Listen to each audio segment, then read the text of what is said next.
right.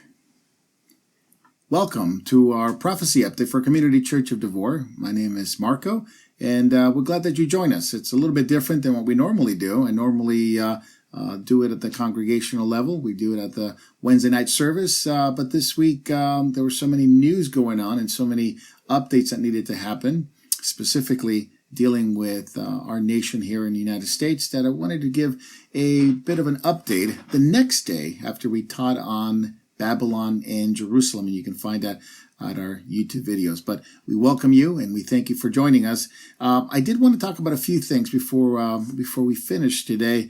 There was some interesting information happening at the border, and we want to give that update.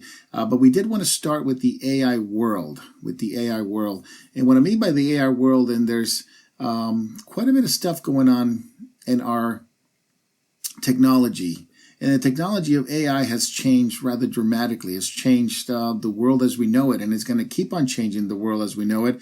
And we believe as Christians that the proliferation of AI in many different fields in technology is only going to accelerate what we believe is the road to the image of the beast. Now, in the book of Revelation, chapter 13, we see that there's not only the Antichrist, the first beast that comes out of the sea, the second beast, which comes out of the land, which would be the false prophet. And the false prophet gives breath and gives life to this interesting character called the image of the beast. And we're told that not only the false prophet brings life to the image of the beast, but also institutes the mark of the beast. So they're very much related. And the image of the beast has always puzzled Christians throughout time. What could it be? Would it be a statue to speak, demonically empowered? And many different reasons and many different ideas that have gone through the centuries. But ultimately, the image of the beast is something that is future. We haven't quite seen it yet. And this image, of course, will be given life, a breath, and it uses the very same language that is found in the book of Genesis, where God gives breath, gives life, gives spirit to his own image and likeness, which is Adam. And here this image will be made, as it were, in the image of men, and will be given power by the false prophet, who receives his power from, of course, his relationship with the beast, which, of course, they're all empowered by Satan himself. And I wanted to show this video because it is kind of an interesting thing. There are many people who believe that there are two sides to the AI world, which would be the one is the good side that believes the AI will be able to help humanity evolve, and we sort of have to connect with the AI world and be part of it, and hopefully they don't extinct us. And those will be people like Elon Musk and Peter Thiel and others who believe it's a good thing and it's inevitable, so we have to join it. Other people like Bill Gates and the World Economic Forum, they believe AI is going to rule the world. It's going to be the most important invention of humanity. And I don't think they have very benevolent ideas of AI. But I want to show this video in relation to it. It's not a joke, but it's relation to hopefully the AI finds us interesting and they don't exterminate humanity. And it was done in relation to what Elon Musk had to say. And so I'll just play this video very quickly, and then we can move on. I talked to Elon Musk the other day, and he thinks we'll get things more intelligent than us. And what he's hoping is they'll keep us around because we will make life more interesting. If you have a world without people in it, or without animals in it, it's just not as interesting as a world with people in it. That seems like a pretty thin thing to rest humanity on to me. But he thinks it's quite possible these things will get much smarter and they'll gain control. Now, the after-mentioned video that we talked about has to do with the thinking of a lot of people that we just have to join with AI. Well, there goes this scenario where people think Elon Musk is some kind of hero, and I do admit that we do agree with a lot of things he says and a lot of things he's doing, but he has his own agenda. I believe he has his own agenda, and I believe ultimately, as he has stated, it will have to do with some kind of implant, chip implant with his Neuralink, with his company that has internet access, satellite access to the internet. And of course, Twitter it's a platform which he discusses a lot of these things. But it is this flimsy scenario that AI will keep humans around if we are somewhat interesting pets. And this is what he believes AI is going to do. Now, we do see it in our world. Chatbot GPT has literally changed research and will continue to change research in such a way that now we have, I don't know if you understood that the Writers Guild is out of work, and some people think they might not come back from work, at least not in its current form, because AI will replace a lot of the writers, will replace a lot of the people that have been doing the script writing, and that all could be replaced by AI, which I wouldn't be totally against replacing those people, but we understand that AI will change humanity, the world, work, and we'll talk more about that because I think there's a lot more to be said about AI that we can talk about it in this update. And of course, I believe that it is going to be demonically empowered eventually in some form. That's my personal opinion, and I believe that from Scripture, it fits a lot of the things that we're seeing today. It's not the ultimate thing. It's the road to the image of the beast.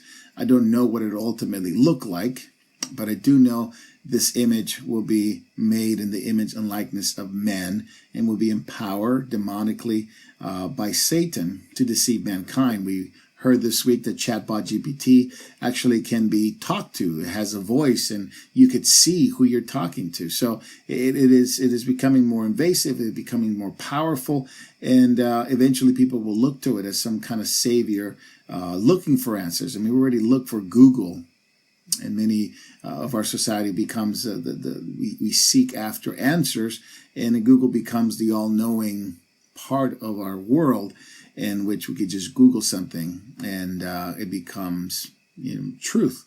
And of course, we always have to double check things and realize that the ultimate truth is always God. It's always the truth. It's always what Christ has to say. Now, it is interesting, and this is just a side note. Wendy's has unveiled a Google Power AI chatbot at a drive-thru.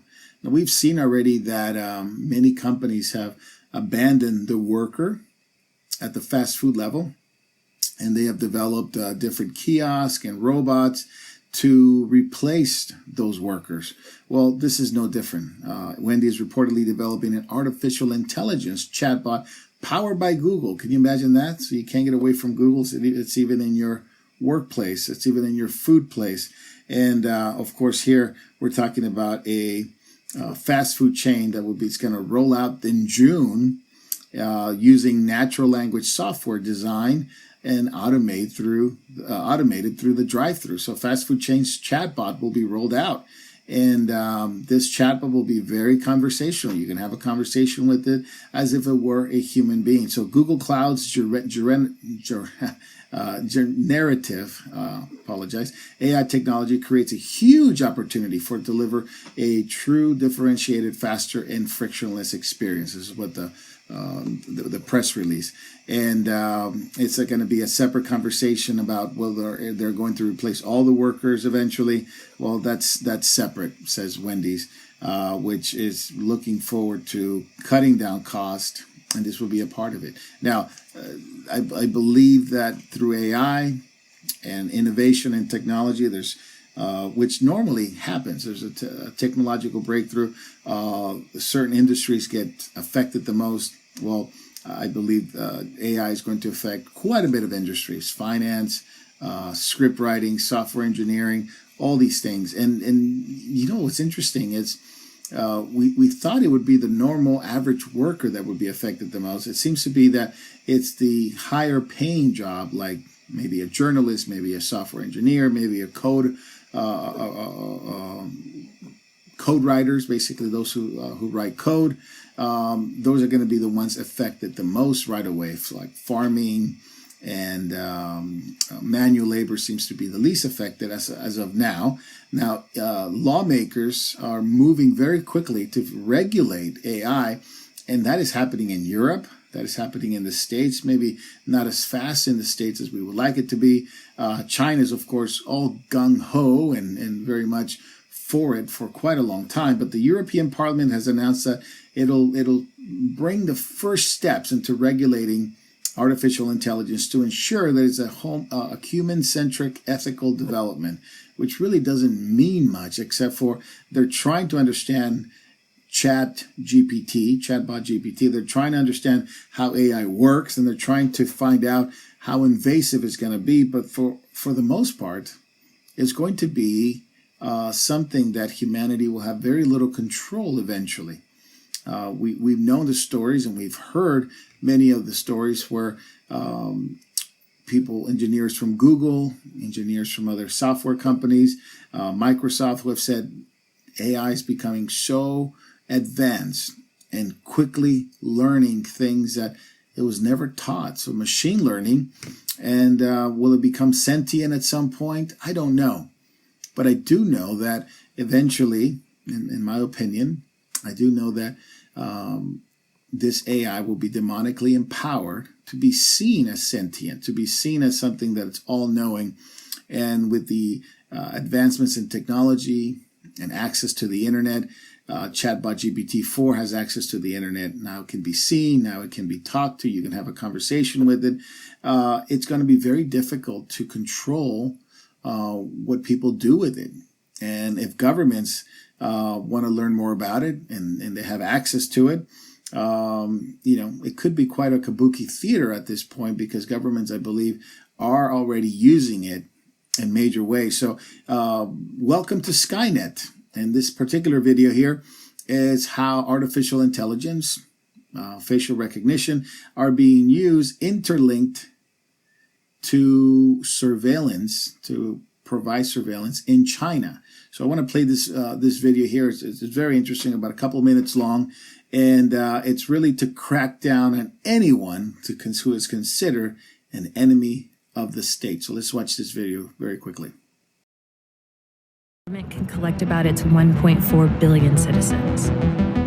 Everyone over the age of 16 is required to have an official state-issued ID card that the government now wants to use to centralize all that information. And China is investing heavily in tech companies to help transform that government data into a virtually omniscient surveillance network. One of those companies is Megvii. It recently received a capital investment of nearly $500 million, part of which is from a state-run VC fund. But the name chosen for its premier piece of technology is a bit of a tell. Skynet. Yeah. What is that? The Terminator is the favorite film of our founder. So they use the same name, but they want to put something good into this system. So, okay, in the Terminator, Skynet is evil, rains down death from the sky.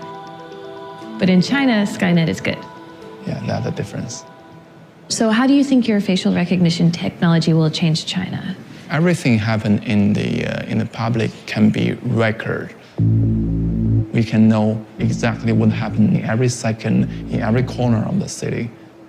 This is a video stream in a subway station by our smart camera, so we can capture every face in real time. Still like some criminal person is out there. There is the red box, so there is a warning to the police station that there is a criminal person, so I need to locate them. So when it looks out onto a crowd, it's tracking all these faces and it's cross-checking those faces against what? Criminal database.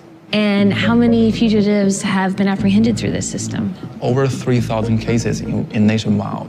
Yeah, just one year. In 1 year? Yeah, 1 year. Wow. So what you're working on now already seems like sci-fi.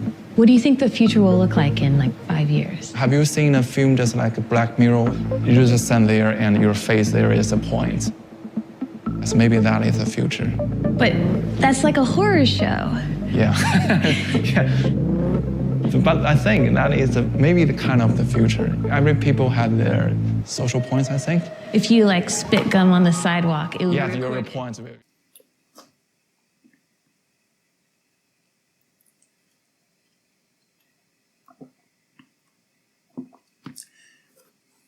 China, of course, has 600,000 surveillance cameras, half of the world total. And this is all controlled by AI, artificial intelligence. They've been doing this for quite some time.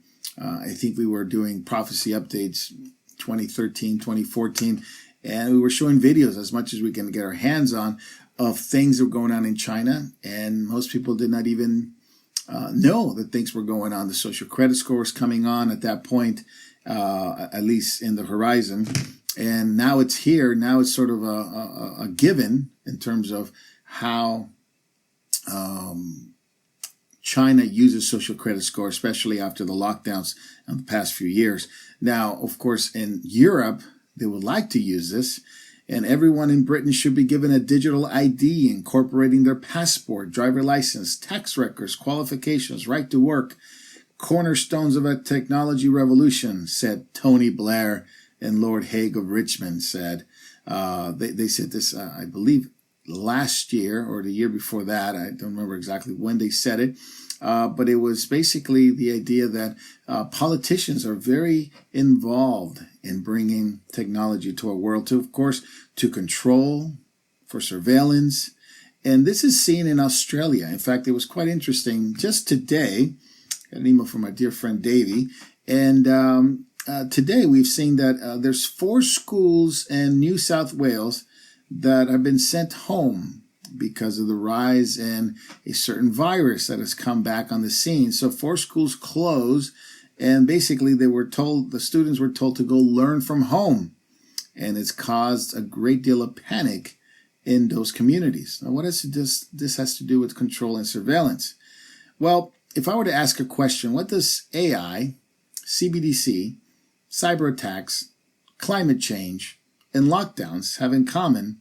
Well, everything. We are heading to a centralized control of the economy, of behavior, of movements of individuals, digital currency, cyber attacks, which have been pretty prevalent the last few years, and climate change are going to be all part of our new world, our brave new world, as we was referenced to the book. But here in South Wales, we see a rise in panic. Now people are being told to stay home, at least 4 schools, told to learn from home. And many people began to think and reminisce on what happened over the past few years. Now it's interesting, things have changed. And by their own words, the World Economic Forum has admitted that the lockdowns and the virus was used as a great opportunity to bring about something that they really wanted to do, which was to bring awareness for climate change, a digital world, more surveillance, and we're heading toward that. In fact, last month, if you guys remember, we talked about, I think it was in Catching Up with Jacob, we talked about that somebody posing as Vladimir Zelensky, it was 2 podcasters, Van and Lexus, used interesting technology to fool, and they did a prank video on Christine Lagarde. Now it was interesting, there was another prank call on Jerome Powell just recently. But the one with Lagarde was really interesting because she admitted on the video, and it was uploaded. I believe you can watch it on Rumble, that the president of the European Central Bank, Lagarde, generously shared the information with which she thought it was Vladimir Zelensky, but it was actually the 2 podcasters, that the European Union is using and will use a digital currency. And recently we just seen some of the digital coins that have come out, and it could be traded. It could be already traded on the market. It confirms that they intend to prove the digital project on behalf of the central bank digital currency.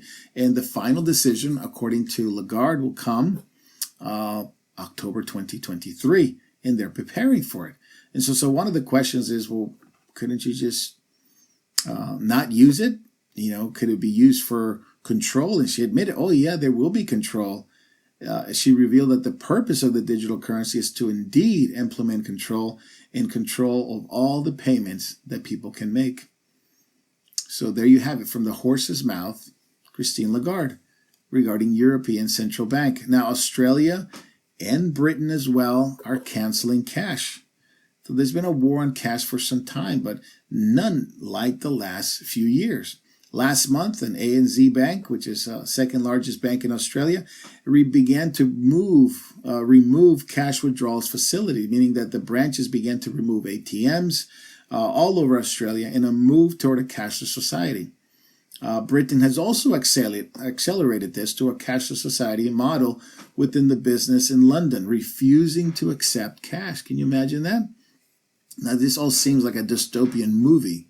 This may seem like something you've seen maybe in a bad dystopian movie, and maybe you remind of maybe somebody screaming in a corner telling you the world is going to end and people ignoring them.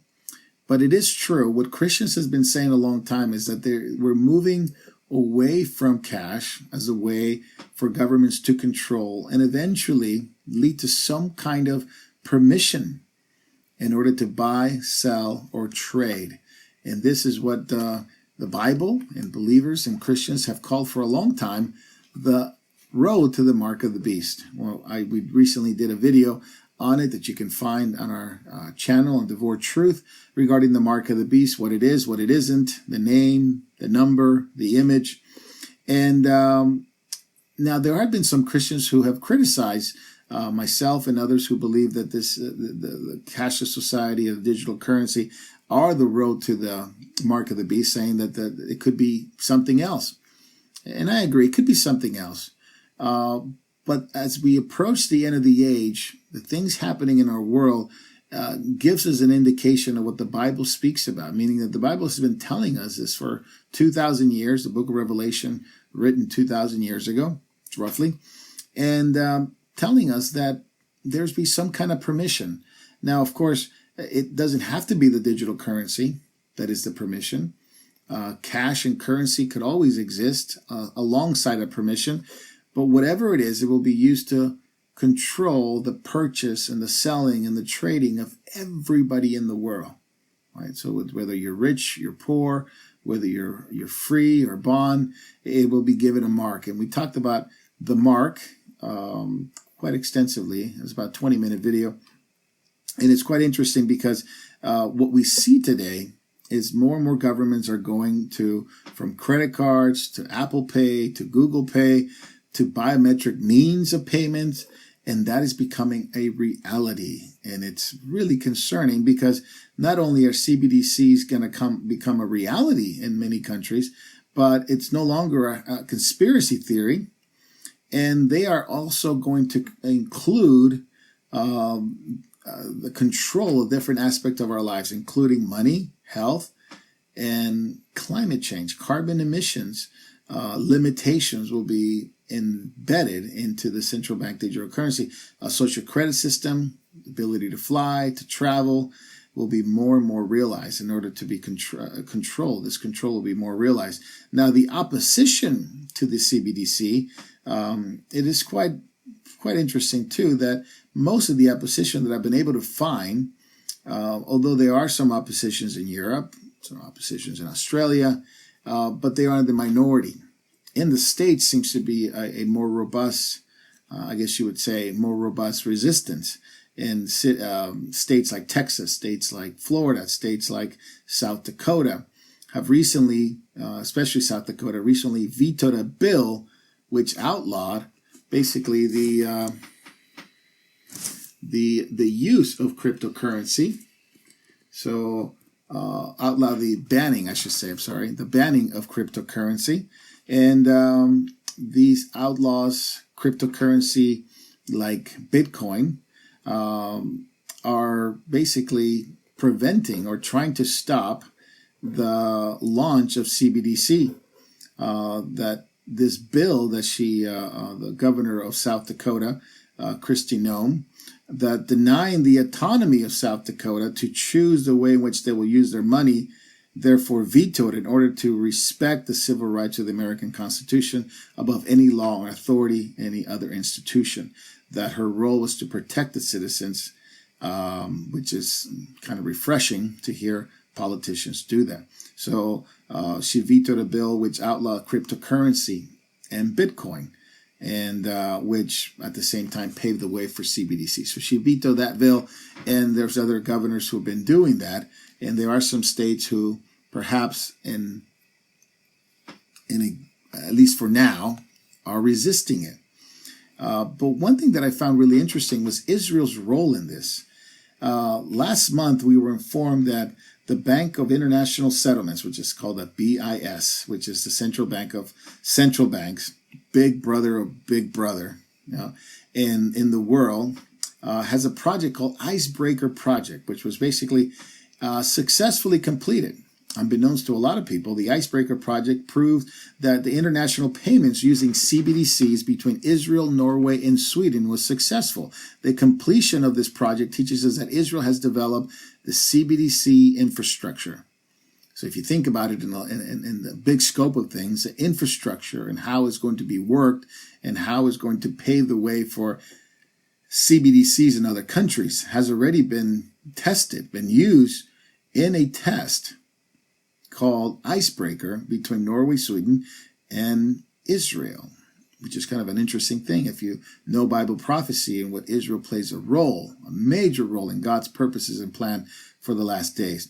And these advanced stages already would not have been able to of the project would not have been able to be successful without the participation of these three countries. The project concludes the experiment of the new architecture for cross-border payments. And the Bank of Israel is describing the possible events that would lead to a decision in Israel to launch the digital shekel. And this is steering the committee and preparing the way for the Bank of Israel to issue this shekel. In other words, the Bank of Israel is preparing for the public. The issuance of the digital shekel is only a matter of time. This is quite interesting. I've been to Israel. Friends of mine live in Israel, very dear friends of mine, ministry friends. And they are concerned that Israel has moved very quickly toward a digital shekel, digital currency, and the infrastructure is there. Many tech companies are there, and the announcements basically gave away 5 reasons for the expedition and what they call the acceleration of the digital currency, and that they need to keep up with other countries, I said. Number 1. Number 2, the future reduction of cash. The future reduction of cash usage means of payments, as means of payments, expanding the payment apps and electronic means of payments in general. So they want to move away from cash and for more of a digital payments. You already had those, like I said earlier, Apple Pay, Google Pay. The prevalence of the payment in stable coins, like crypto and other private means, meaning that something that's not a digital shekel might impede the payment system. So they don't want a competition. Basically, they don't want competition. And number 4, the issuance of digital currency by the central bank would support competition in the payment systems and the financial system in the digital age. So they want the central bank to support competition in the payment system. So on the one hand, they don't want anything to compete. On the other hand, they would like a central bank support competition in the payment system and the financial system in the digital age, meaning that they'll still use the CBDC, but it'll be used by different companies, as long as they use their CBDC, as long as you use their spyware, as I like to call it, spyware that would control everything that you buy or sell. And the issuance of the digital shekel could be justified with hindsight, since it could provide an efficient and safe platform for advanced technologies and applications. So everything you didn't want the government to know about you and the privacy, well, that would be all gone, especially with Israel, which large part of the economy has to do with cash, has to do with the economy that it avoids basically going through credit cards of the institutions of banks, and it operates largely on cash. And so they're battling that. And would it ever work? Well, like I talked to a friend of mine today, Israelis always find a way to get around things, and but this digital currency is something that's coming, and Israel's paving the way for that, as well as other countries. It's not one, but the infrastructure, it's already there. The world status, 11 countries have introduced digital currency. The G7 nations are developing it, and 18 of the G20 are in advanced stages of the CBDC. So you see the developed countries are already lock, stock, and barrel. Central bank digital currency, 112 countries representing over 95% of the global GDP are exploring CBDC, and there's more to that coming maybe in future videos. But what about cyber attacks? We mentioned cyber attacks earlier. What it seems to me is that the World Economic Forum, other countries, I should say, as well as companies, I might add, are basically admitting that the big problem in the world is cyber attacks. You recently heard about Cyber Polygon, which was WF running scenarios on what could be a possible cyber attack in the world and what would happen if all the electricity and all the internet goes down. Well, specializing in what's going on in the world, many journalists, excuse me, many journalists and people in the tech industry expounded on the fact that the idea of going after cryptocurrency and Bitcoin conducted by the government around the world, these cryptocurrencies are being purposely derided in order to prepare the world for CBDC. So if you think about the government in the U.S., how it's been adamant about destroying cryptocurrency markets, and specifically Bitcoin, as well as the European market doing the same thing and trying to control it. The Biden administration warned that Bitcoin could be a central drive for cyber crime. Well, I have other ideas about the cyber crime, which involves the Biden family, but that's for another story. This claim is baseless because the World Economic Forum policy statement presents crypto as a threat, and therefore they have to monitor it. And they have to completely control the financial system. So cryptocurrency does not fit into their agenda because it's decentralized. Many of it is decentralized. Some of it is centralized. And their goal is, of course, to ensure privacy in favor of the full adoption of CBDC. So the people want privacy, but the World Economic Forum wants to push for more surveillance. And of course, they're pushing toward the idea of linking the digital ID to the financial system, which is already happening around the world. Remember when Obama was president, this digital driver's license was issued in the US, in the European Union, in the UK, and Australia.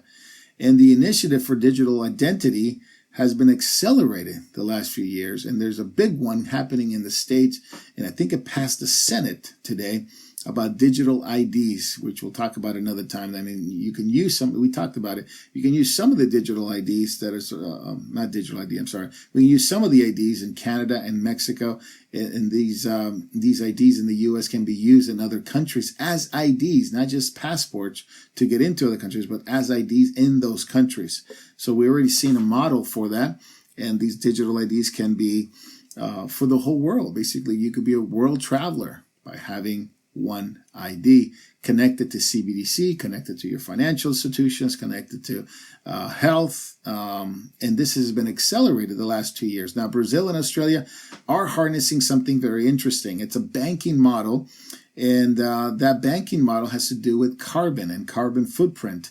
And we'll watch a little bit of a video here of World Economic Forum advisor Yuval Harari, which we have grown to love or hate to love or love to hate. I don't know the difference, but he does provide a lot of insight in terms of how the World Economic Forum thinks, and he speaks very candidly about some of the future plans. So let's watch this video.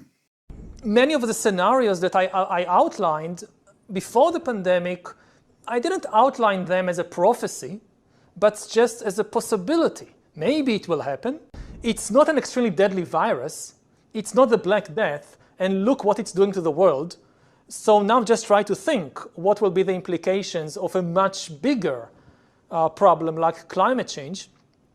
Also, conceptually, it shows that, and here I completely agree with you, Rutger, that it shows you that you can change things on a massive scale.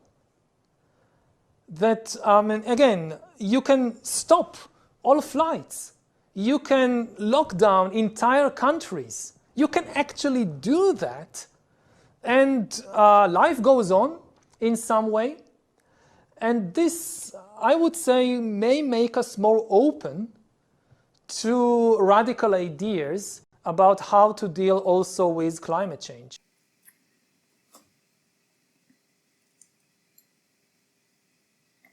Now, the World Economic Forum also explains that tracking of individuals was always met with resistance.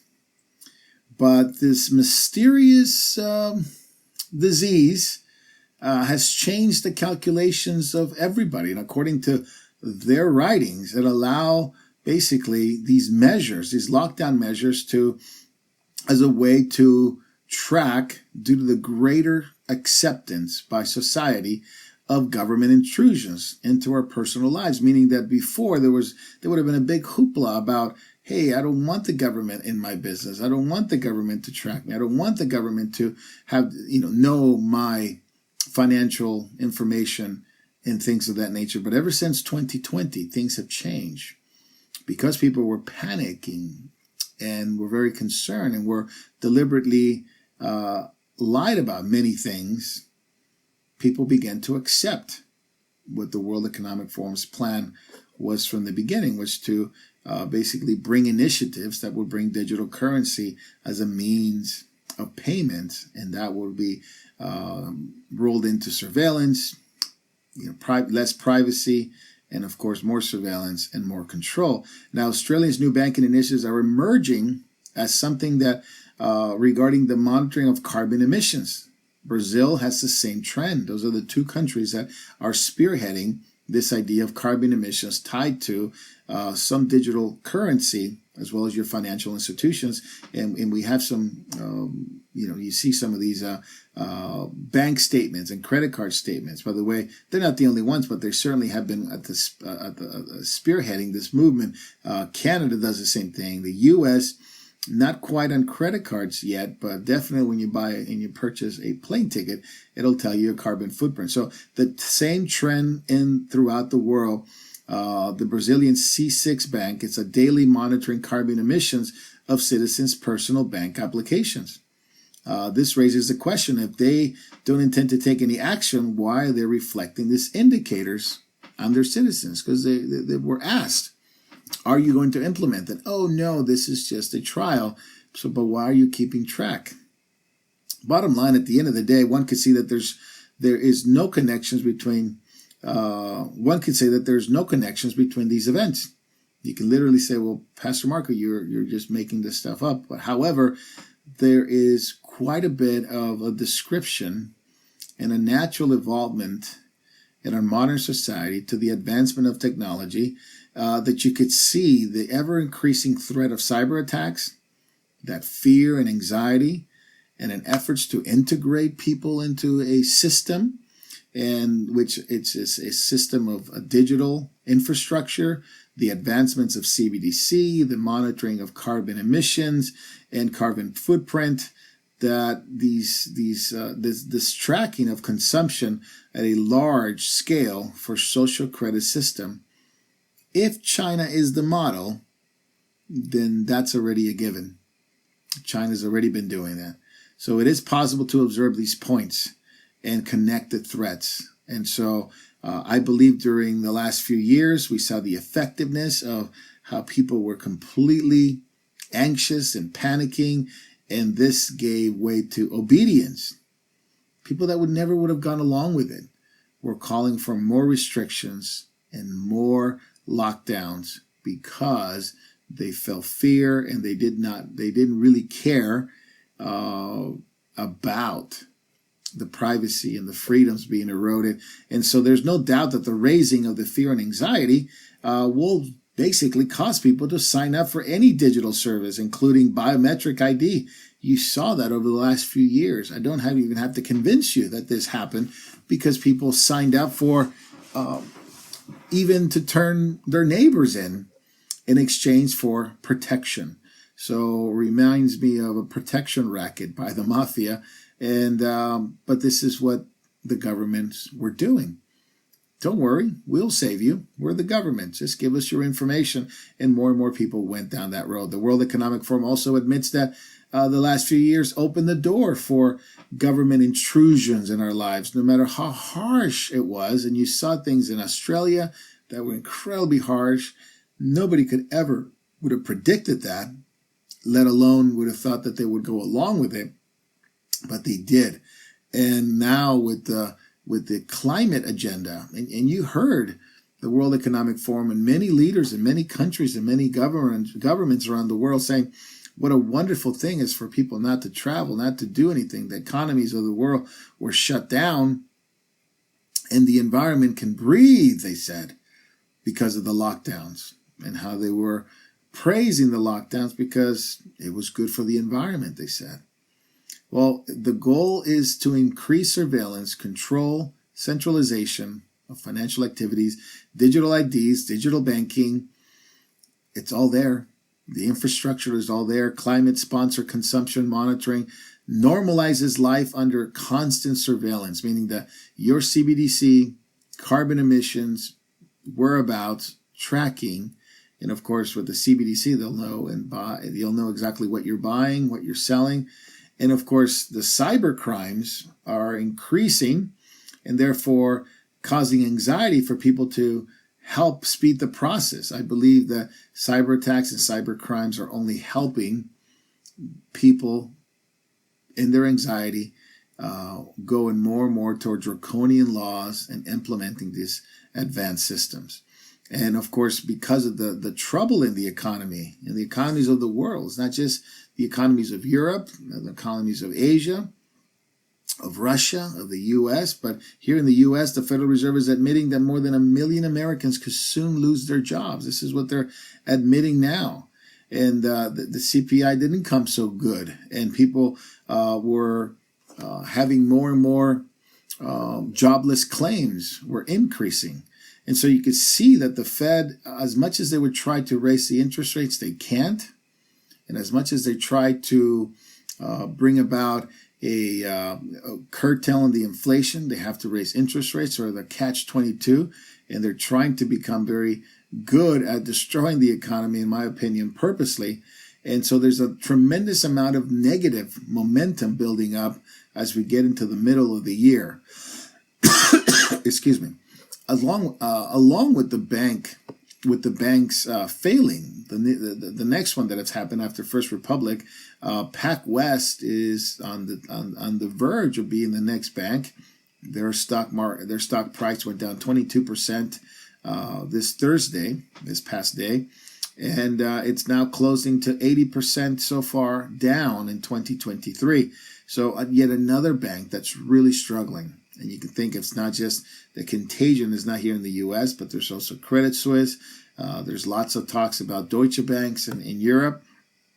And the only reason why PacWest stock is falling so rapidly is because it's getting a lot of media attention. So people are pulling the money out of their banks, and the number of Americans filing unemployment benefits is jumping.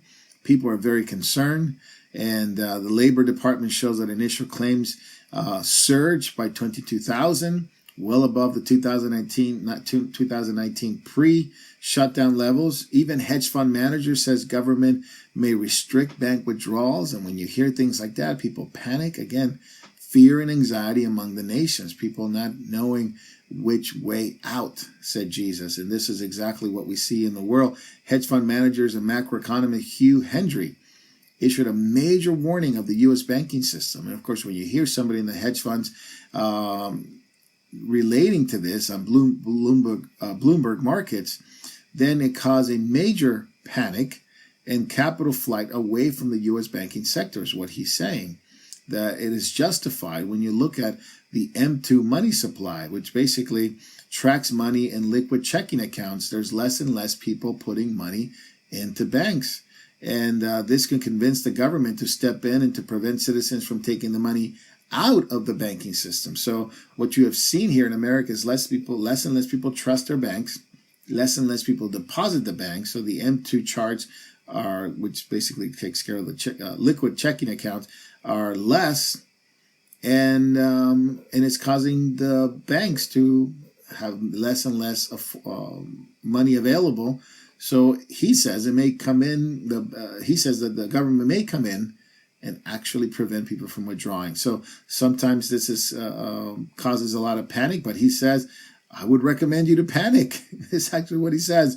And because the decline in M2, the biggest decline of M2, deposits, not loans, deposits, and those are deposits are fleeing the system. He says it could reach a crescendo that the National Treasury and the Fed may come to actually restrict U.S. citizens from withdrawing money out of the U.S. banking sector. So once again, this is one of those things where people have to see what's going on. And people have asked me, Pastor Marcus, should I pull the money out of the bank? I don't know.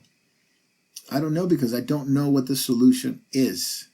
I know people buy gold. I know people buy silver. I know people buy Bitcoin to try to hedge against inflation and hedge against a collapse in the banking system. And that might be a way to go. I don't know. But ultimately, as citizens of heaven, as Christians, we always look to the Lord. And we always look to the direction of the Holy Spirit. But also, you have to think about the fact that our citizenship is in heaven. And therefore, our economy comes from heaven. We are supplied, of course, in this world, but we're supplied by, and our needs are supplied by and met by the Lord. So it is not so much for Christians to panic, but the world will panic. But as wise as serpents and gentle as a dove, we are to explore some of these things. And if your bank is having trouble, I would pull it out and go somewhere else. But that's really up to the individual. Not necessarily the opinions of others, but we're heading into a time where these CBDCs and these things that we've been talking about are going to come part and parcel. Now, just a few hours ago, we're recording this on a Thursday evening, closer to midnight, here in California. Title 42 has expired, and a tsunami of fentanyl and illegal immigration is going to be pouring into our communities. This is not just my words, but this is what experts, immigration experts, ex-FBI members, ex-military members who know what the cartels and drug cartels in Mexico have in mind. Mexican president warns that the U.S. smugglers and traffickers are now advertising that the border is wide open. So on one side, we hear here Democrats and different leaders in our government saying it's not that bad. Well, it is really bad. That the border is really, really a bad situation, a bad place to be. Illegal immigrations have surged. Title 42 has expired, which basically allowed Border Patrol to basically anyone found here in the States coming in illegally, they can deport them back to their country. But now Title 42 is gone. And with Title 42, which basically allow the deportation, obviously that is now expired, then undocumented migrants can come in.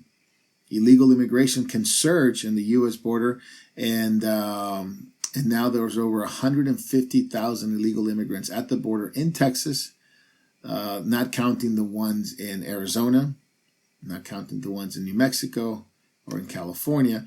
These are conservative estimates. Thousands more will be heading toward the border. Not only the ones at the border now, but the ones that are coming not only from Guatemala. There's about, I believe there's about 8,000 and 10,000 from Venezuela coming in, as well as other countries that have been allowed to come through with different NGOs through the Darien Gap and Panama and Colombia. And they've been basically encouraged to come. And this is the craziest thing. It's basically the implosion of the border. The Border Patrol apprehension has gone through the roof this past week, with the highest total. And Title 42 wasn't even dropped yet. Stunning numbers of apprehensions, drug session that basically seized the drugs, cocaine, marijuana, meth, fentanyl, firearms, sex offenders, gang members, you name it. It happens. It happens at the border. A lot of people just think they basically just poor migrants coming in, and there's some of that for sure, but there's quite a bit of the nefarious, criminal, and illegal entry of drugs and drug trafficking and sex trafficking that comes through that border. And that's been documented very well by videos. Even liberals, liberal organizations have documented it. So it's not just a conservative idea. It's not just a conservative plot or a conspiracy. And this is the one that got me the most today. The Biden administration, the Department of Homeland Security, conspiring with Mexico to signal illegal immigration when to enter the U.S. illegally. So the DHS has been found to be using encrypted channels on WhatsApp, which is basically an app that you can use to chat all over the world, and they're coordinating with Mexico regarding immigration. This is at the Rio Grande and at the well-worn cross at the Brownsville. Basically, immigration officials are being given information by our DHS where Border Patrol is, where they're not, and therefore they can actually come in and coordinate swimming through the Rio Grande and be able to come in at a high level, because this encrypted WhatsApp, it's actually serving a purpose and letting them know where the Border Patrol is not, and therefore they can cross through. Now, it's been very well documented that this is a war. This is a war because what happens at the border is you have several gang members, cartel, drug dealers, who are opening fire across the border to Border Patrol, to the DHS agents.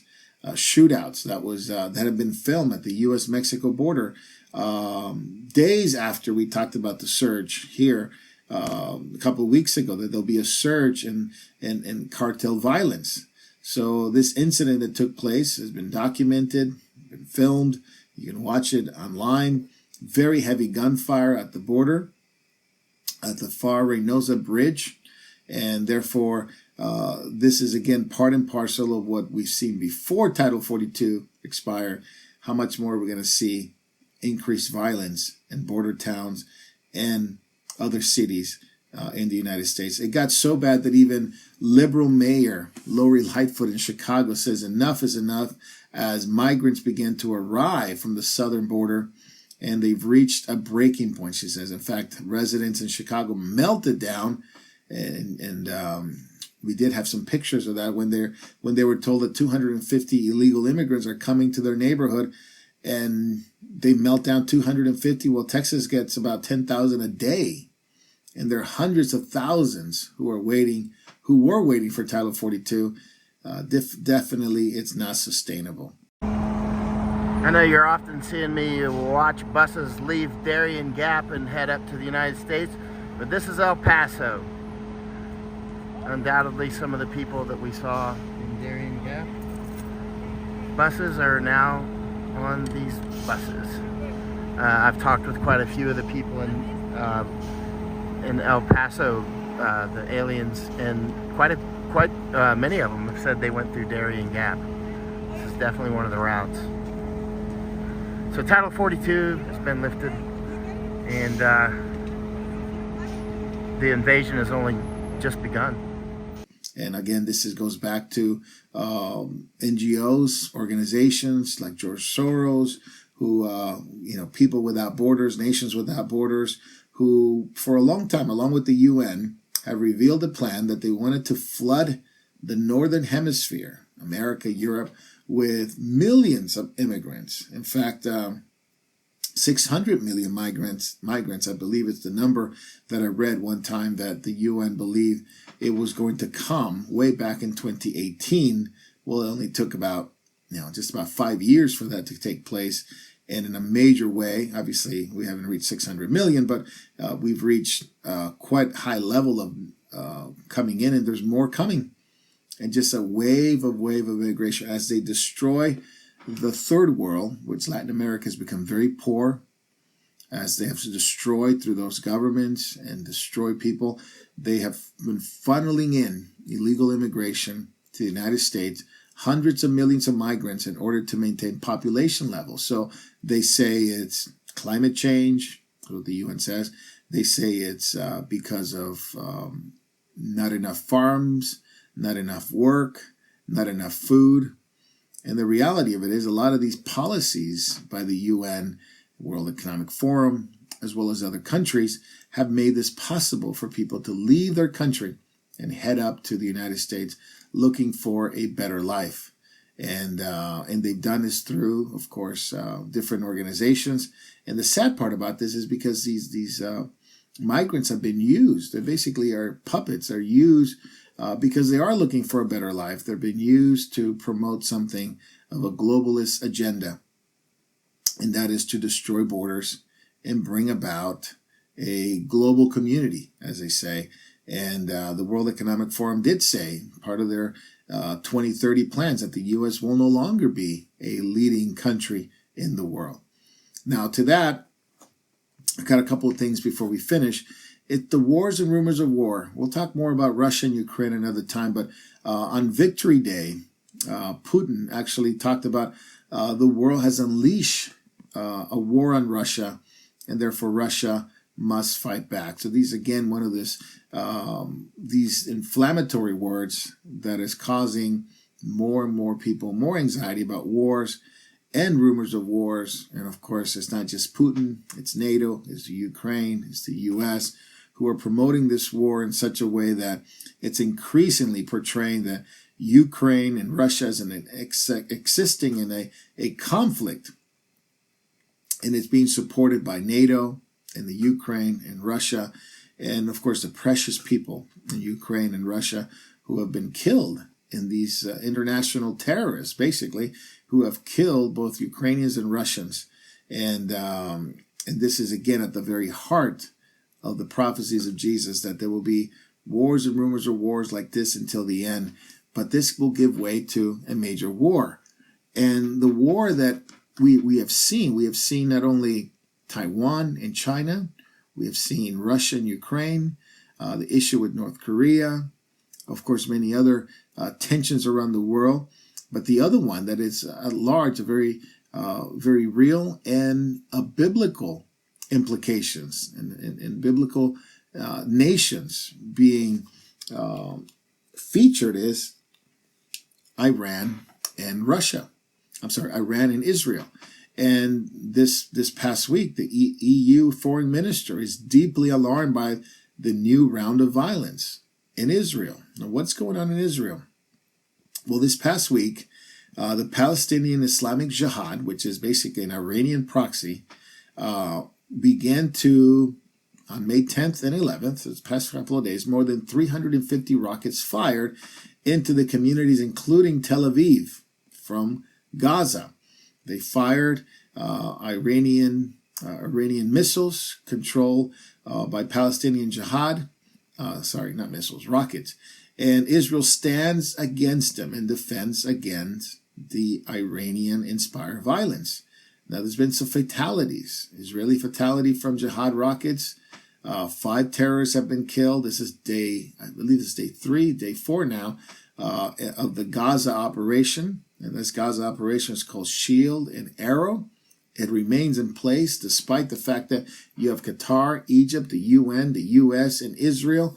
And Washington tried to persuade Israel to cease fire. But overnight, Netanyahu and Gallant, which is the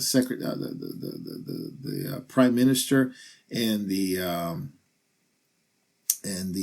defense minister, are going to continue the operation Shield and Arrow, and they'll remain in place as they seem very calm that the communities located near the Gaza Strip, even though rockets have been shot, there's very little casualty within the IDF and Israeli citizens.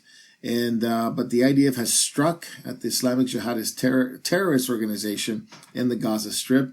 And they've been very calm about this, they said, because we want to continue not only withstanding the attack, but also go on the offensive. Hezbollah-inspired terrorists continue to fire rockets, and they believe that this is what they call the Galilean forces, the lone wolves, launching not only drones attacks, against Israeli targets and IDF targets. So the organization claimed several times in recent week that a number of drones has assembled and prepared for action against Israel. So we see that the communities of Judea and Samaria and beyond have been affected by this. Now the IDF and the Israel forces have been preventing more of an attack, and they've gone into the offensive, which of course has the world up in arms because Israel can't defend itself. And now Iran is, of course, taking credit for some of it, but Iran is meeting with Russia and Turkey to find common ground along with Syria. And what's interesting about Russia, Turkey, and Iran, they concluded a meeting just recently in Moscow, just a couple of days ago, where Turkey recognizes Assad as the rightful, legitimate ruler of Damascus. Within the Muslim world, this is an important thing. In Syria, of course, have been devastated over the last 7-10 years.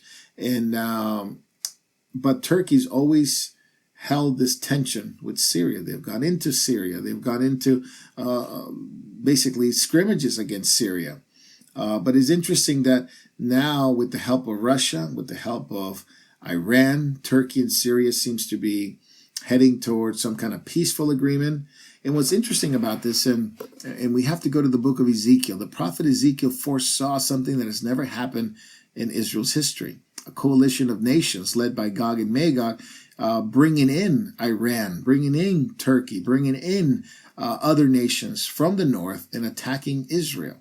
Now, there's been a lot of speculations who Gog and Magog is. Gog is, of course, a leader. Magog is the land. And many people speculated it was Russia, and it could be Russia. Other people believe it'd be another nation. Other people believe it's just a spiritual battle. Other people believe this will be Armageddon. Other people believe this is what happens at the end of the millennium, Revelation 20, where Gog and Magog appear again. Because Satan deceives the nation, Gog and Magog go out and fight against the Lamb. And of course, Jesus, with the word of his mouth, destroys those who rebel against him at the end of his 1,000-year reign.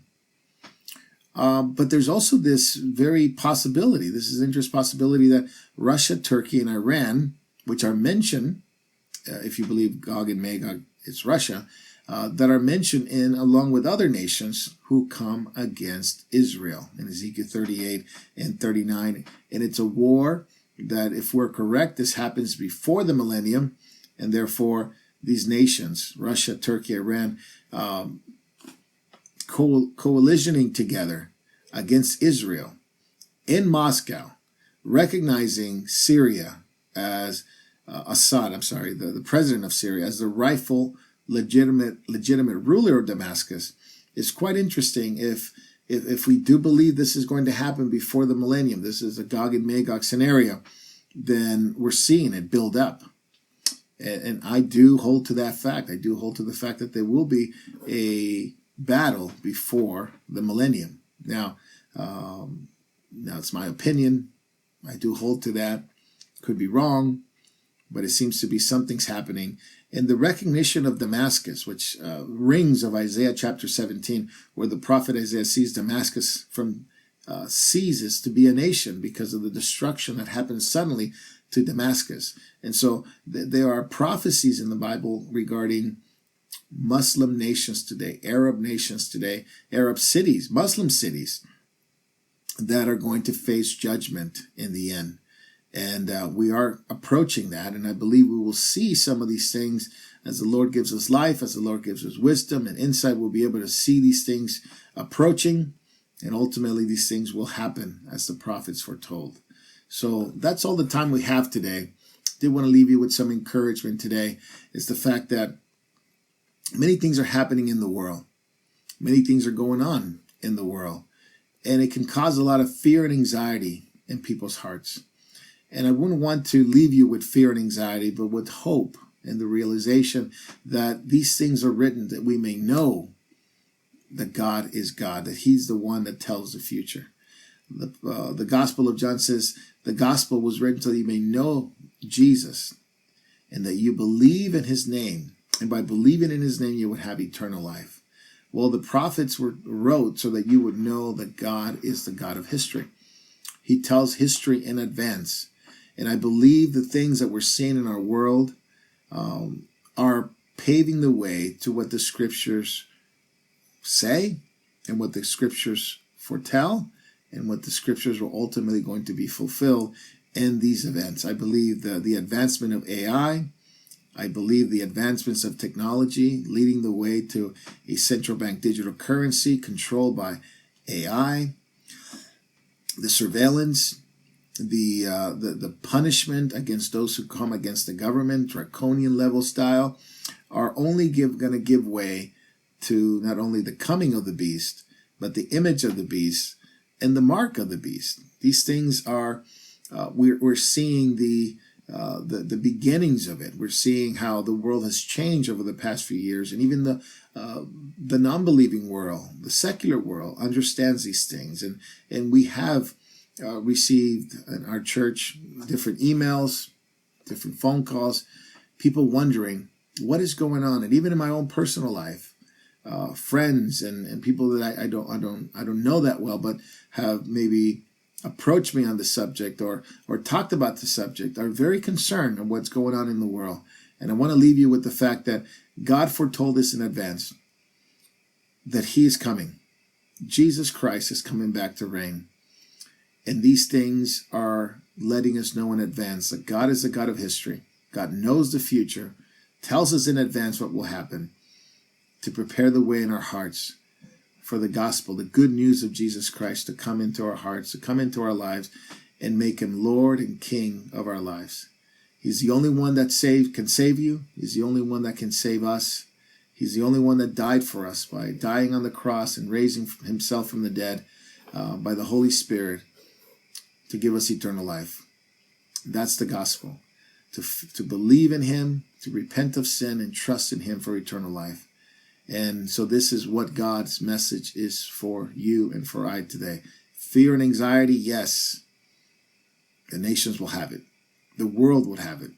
The world will not know a way out. But those who know God, those who know their God, will know a way out. The way out is Jesus Christ. The way out is trusting in him, because he is coming back to reign and to rule in this world. The prophecies point to his return. We look forward to his return as our blessed hope, to be with Christ, to know him now and to be with him in glory and the kingdom of God coming to earth. Well, it may sound like a pipe dream to a lot of people, but the Bible has been foretelling this for quite a long time. Prepare your heart, prepare your mind, prepare yourself to meet the Lord. And you can meet him today. You can call on his name. Whoever calls on the name of the Lord will be saved. Well, thank you for staying up with us. Another prophecy update. Thank you for watching. Thank you for sharing it. If you have any questions, if you have any prayer requests, please reach us at ccodtruth.org. That's our website. DevoreTruth@gmail.com is our email. Let us know if this has blessed you. Let us know if this has helped you. And if there's anything we can do for you, prayer, maybe you have questions, but especially those who don't know Christ and would like to know him, let us know. God bless you. Thank you for staying up.